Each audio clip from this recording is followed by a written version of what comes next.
Welcome to episode 109 of Anchored in Education. I'm E. Scott England, and Anchored in Education is the podcast dedicated to all things education. Educators across the world routinely engage in conversations surrounding fundamentals, concepts, and new ideas that improve this great profession. Sometimes we agree, other times we disagree. But at the end of the day, we are all anchored in education. I truly cherish and value every guest. So, when I have the opportunity to have a guest return, I am beyond thrilled. You might remember Peg Grafwallner from an earlier conversation we had on Anchored in Education when we talked about productive struggle and the power of saying, not yet.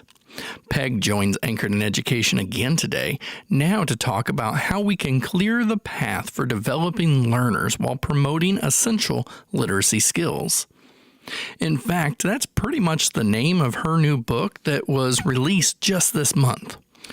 Clearing the Path for Developing Learners, Essential Literacy Skills to Support Achievement in Every Content Area is a book that came about after educators in Peg's district began breaking down what essential literacy skills made an appearance in standards, curriculum, and other areas, including the ACT.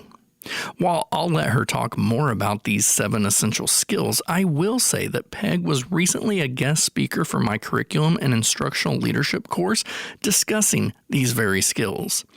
I think you will find a lot of applications in what Peg is discussing, along with the usefulness her new book can provide districts.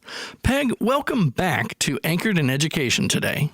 Hello, Scott. It's great to be here. Thank you again. It's great to have you back. I just, every time that I have the opportunity to talk with you, whether it's email, whether it's phone, we've texted a couple times. You've even joined one of my classes on the weekend. I feel that I learned so much. I feel it's one of those, like, if we could get ourselves like a cup of coffee or something and sit down, we could literally probably hours upon hours at the coffee shop just talk education. And we could change the world of education, Scott. And slowly but surely, one episode at a time, here we are trying to do just that. And so right.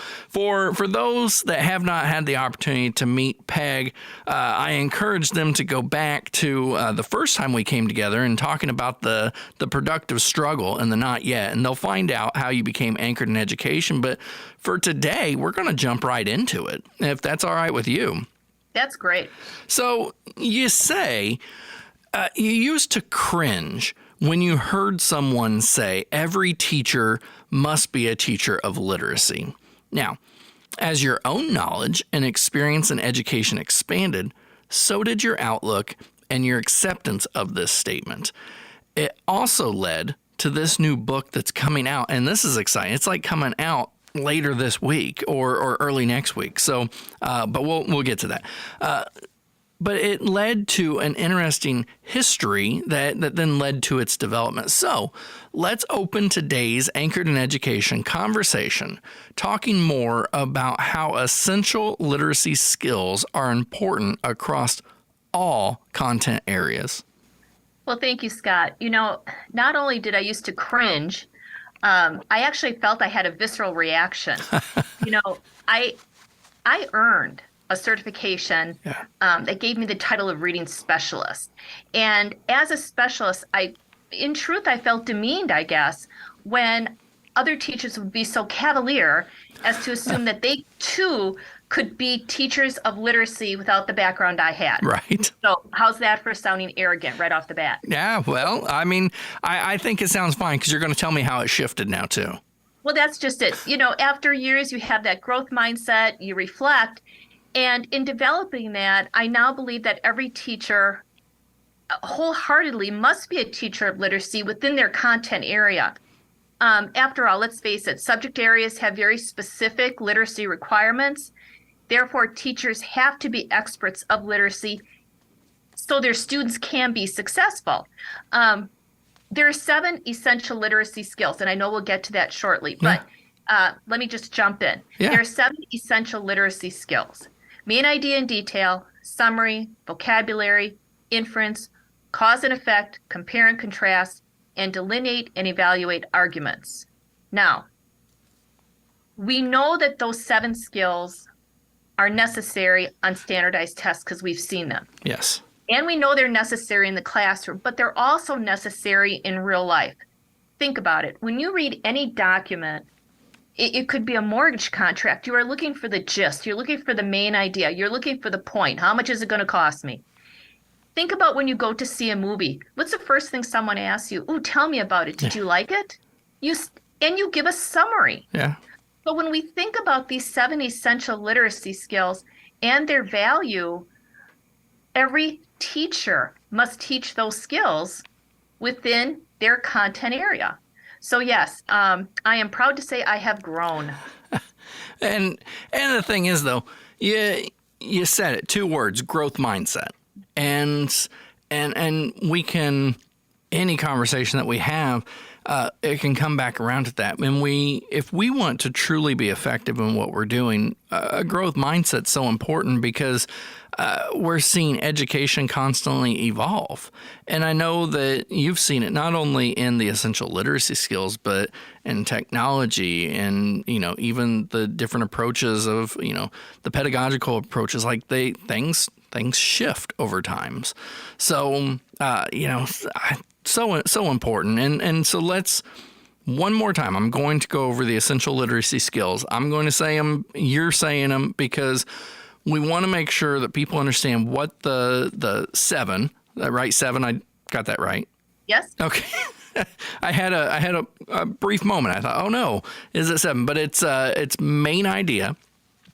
Main idea and detail. Right. You would add that one in. So main idea and detail, summary, vocabulary, inference, cause and effect, compare and contrast, and then the last one, delineate and evaluate arguments. Those are the 7, right? Correct. Okay. So for some, we can see how these easily travel across the curriculum. You gave a great example, talking about the movies. Unless the movie's cable guy, we can give a summary of it really well. Like there's some, sorry, Jim Carrey, but that one I can't even summarize. I can compare and contrast it though. It was horrible. But for others, they can actually seem quite challenging at first glance in how they would travel across the curriculum. So how do you take some of these more complex essential literacy skills and promote them in other content areas? And I think that could be part of the challenge, right? Because, and let's back up. So my certification is in English. Okay. So I look at all 7 of these and think, oh, no problem. Or a social studies teacher, humanities. This is a natural fit. Yeah. But think about then, let's say you're a math teacher. Okay, so again, you might look at this and think, what does this have to do with me? And I think to me, that's where the fun is.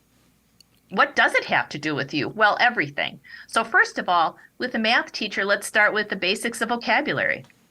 If we want to use math properly, we need those math terms. Math vocabulary. We have to have math vocabulary to be successful, to be able to communicate with other mathematicians. Think about a math word problem. We know it has a main idea, and we know it's loaded with details, and oftentimes we can get rid of those details and we can solve the problem. Sure. Let's take a look at a visual arts class.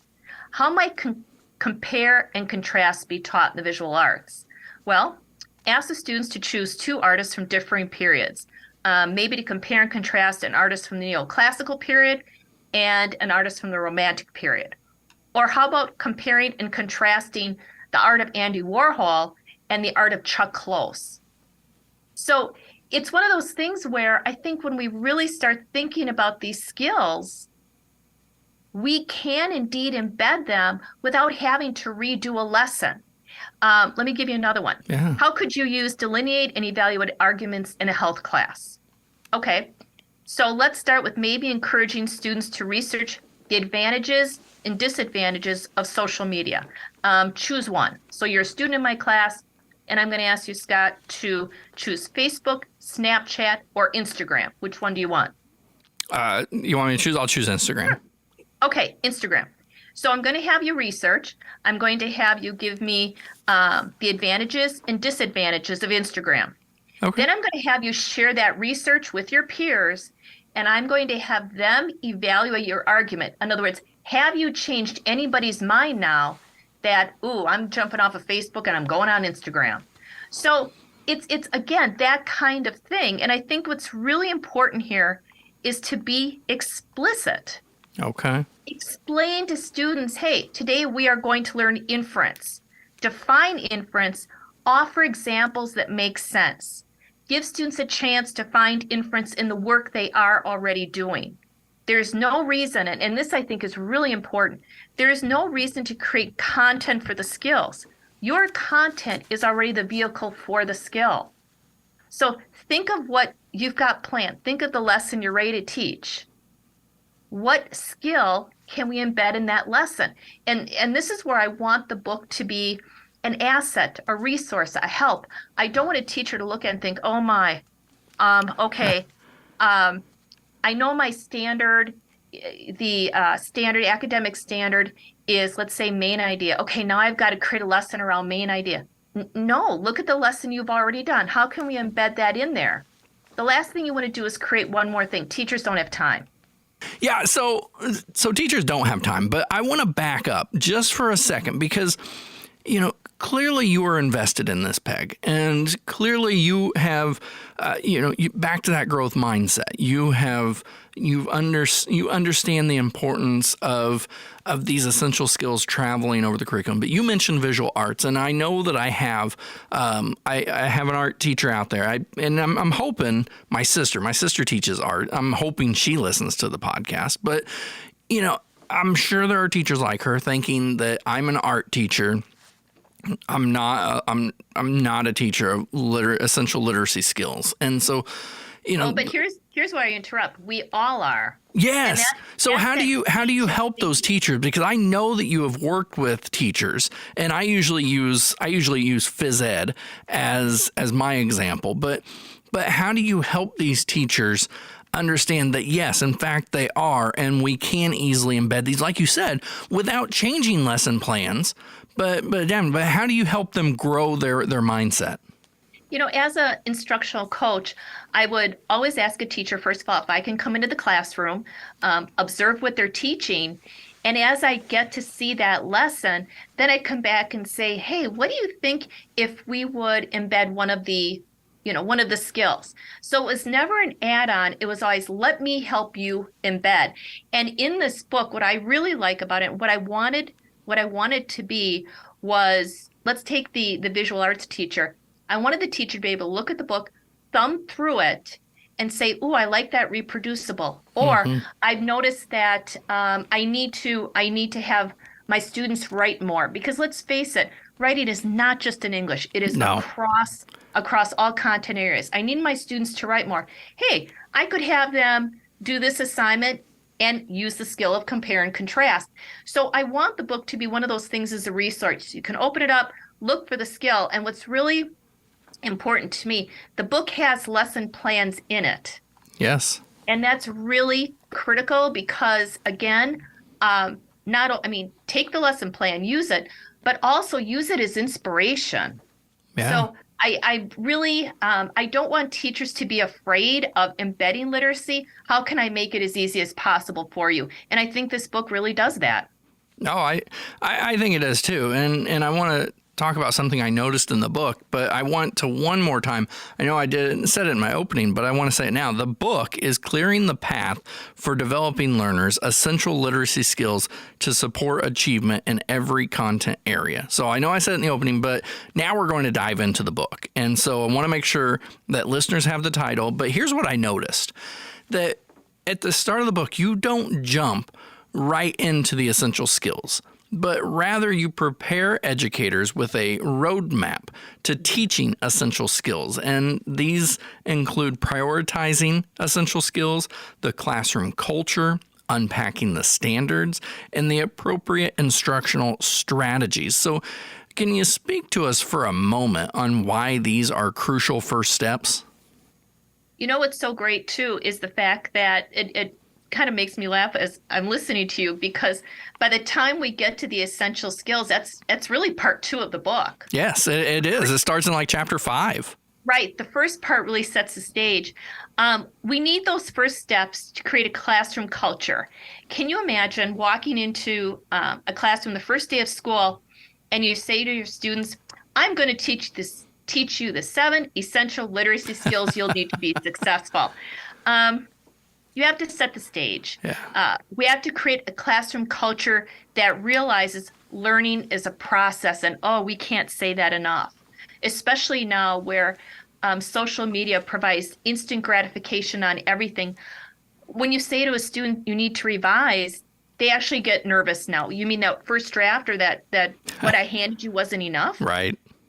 We need to share the value of the standards, and this I think is so important, by creating that vigorous learning intention and scaffolded success criterion. We talked about that in productive struggle. Yes, we did.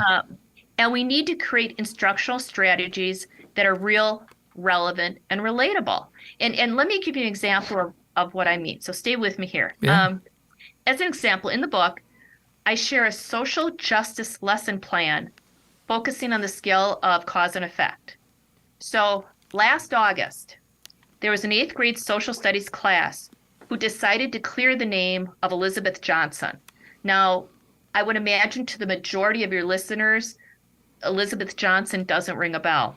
Yeah. Well, she was a woman who was declared a witch Yep. in 1690 during the Salem witch trials, and she has never been exonerated. In the books, she is still considered a witch.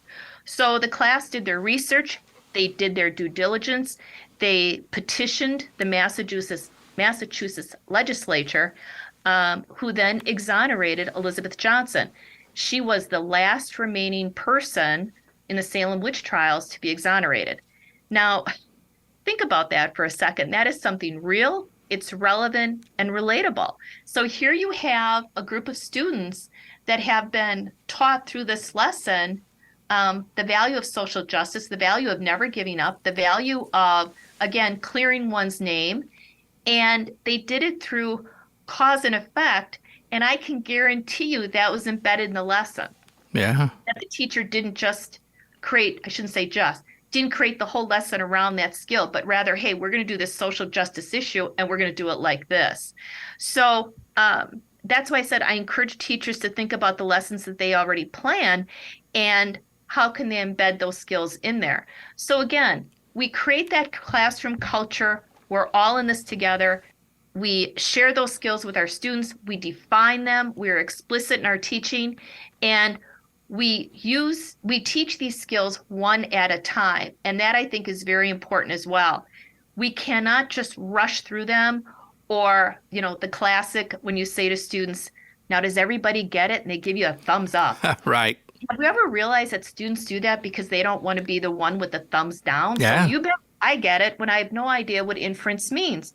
Think of the definition. It means reading between the lines. What does that mean? Yeah. So it's really important to slow down, give our students time to practice, and time to practice within the work that is already being done in the classroom. Yeah, absolutely. And I think that, what struck me as the first 4 chapters and why it's important is because too many times I think we're focused on the product and we're not focused on the process. But think about it, Scott. We're focused on that because that's what we grade. Yeah. And that's coming to us from, that's a district mandate. That's coming to us from our administrators because, they're getting it. We have to give something to somebody. Oh, but sure.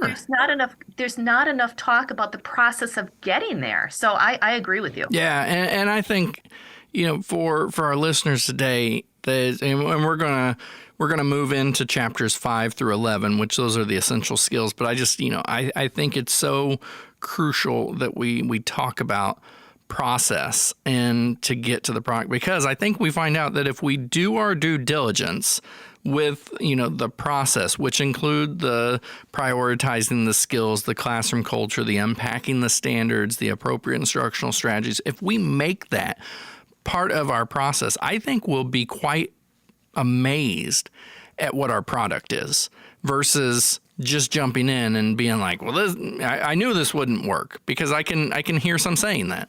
But think how many retreats are being planned this summer where teachers have to unpack the standards, and I'm air quoting that. Yeah, right. And you've got a lot of teachers now that are already, their stomachs are starting to churn because, wait, I have to spend a whole week doing that. It shouldn't be that kind of a process. Right. It should be an example of take a look at your state standards, take out that highlighter, and start highlighting those skills in the state standards. And you will see so much repetition, because if I have to learn main idea first grade, trust me, it's in the standard in second, third, and fourth grade. Keeps on going. Right. So that's how, it came to be 7 essential skills, because these were the ones that were most often in the standards. Now I'm talking about Wisconsin academic standards, but trust me, in the book I look at standards on the West Coast, the East Coast, the Midwest, and they're pretty similar. Yeah. Well, let's face it, states got fancy and named them different things, but they're the same standard. Like Wisconsin's is what? We are Wisconsin academic standards. Yeah. So, I mean, and I can't remember what Maryland's are. I just looked at them a couple weeks ago. But they look eerily similar, don't they? Very. All right, Peg, let's talk about chapters 5 through 11. Those are the essential skills. We've been talking about them. What I love is that you call this part 2 of the book the Essential Skills Starter Kit. And we can see why. Each chapter gives multiple activities. It gives ideas, classroom examples for that particular essential skill, as well as, like you said, lesson plans and reproducibles. Like, this is a comprehensive book here. So why did you find it important to go to these lengths to demonstrate each skill? So first of all, be specific in what you're teaching and tell students why. Give them the purpose of that lesson. That's why the vigorous learning intention and scaffolded success criteria is so important. And please note, I call it vigorous learning intention. We want that intention to be exciting, engaging, empowering. Sure. Is based on the standard you're teaching. And since the success criteria is scaffolded, students can self-assess their own understanding, determining if they've mastered that learning intention or not. When that's success criteria is scaffolded, students then can look at, okay, I've mastered number 1. I've mastered number 2. Whoops, I don't quite get 3. Where do I need the help? So instead of asking the teacher for help, how am I doing? Students can use the scaffolded success criteria to determine their own understanding. So again, we have to be very clear in what we're teaching and why we're teaching it. And again, this all takes time, but that's how we create, again, that classroom culture. Then we want to give students plenty of practice and plenty of time to really grasp what it is we want them to learn. We have to keep it simple. Again, 7 literacy skills. Now, I don't mean simplistic, and there's a difference. Sure. We want those high expectations. We want to make sure that we're reaching all our students, all abilities. But what I mean is narrow down what you want your students to learn by relying on the standards. And I want this book to be, as I stated earlier, a resource for teachers. I want them to be able to thumb through that table of contents for the skill they want to embed, read how to do it, or again, get inspiration, use my ideas to create your own. I don't want teachers to get an idea of what to do and then have to figure it out, which it seems There's a lot out there. Here's the skill. Here are some ways to use it. Here's a specific lesson plan, if you want it or not, complete with reproducibles to make it happen. This has to be easy for teachers. We're not just teaching anymore. And I don't have to explain that. Teachers understand. Yeah. So how can we make that art of teaching, which is really why we all became teachers, how can we make that art of teaching as, again, how can we get rid of all that extra baggage so we can really get to the heart of what we want to do? And that's work with our students, and that's helping them, supporting them in their own learning. Yeah, absolutely. And, something that you said that I want to highlight, that you said it takes time. And I think that a lot of times we we get frustrated when something doesn't come together the first time and everything else. But, in the school district in which, you're working and you identified the 7 skills, like the goal of that school was to raise ACT scores, I believe, from a previous conversation. Is that right? It was. And, that's what I was tasked with when I started. How are we going to raise ACT scores? Well, you start by looking at the ACT. You look at their standards or what the ACT is looking for. And then you look at the state standards. And again, you talk about eerily similar. Yeah.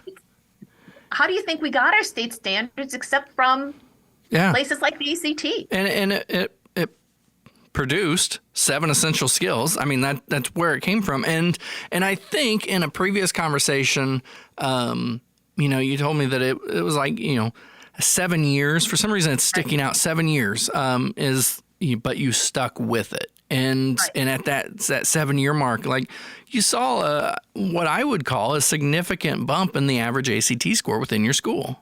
We did. And Scott, don't forget, not only did we formed a committee to pick those, again, to do the research, pick those 7 skills, but then we had to teach teachers how to use those skills in writing learning intentions and success criteria.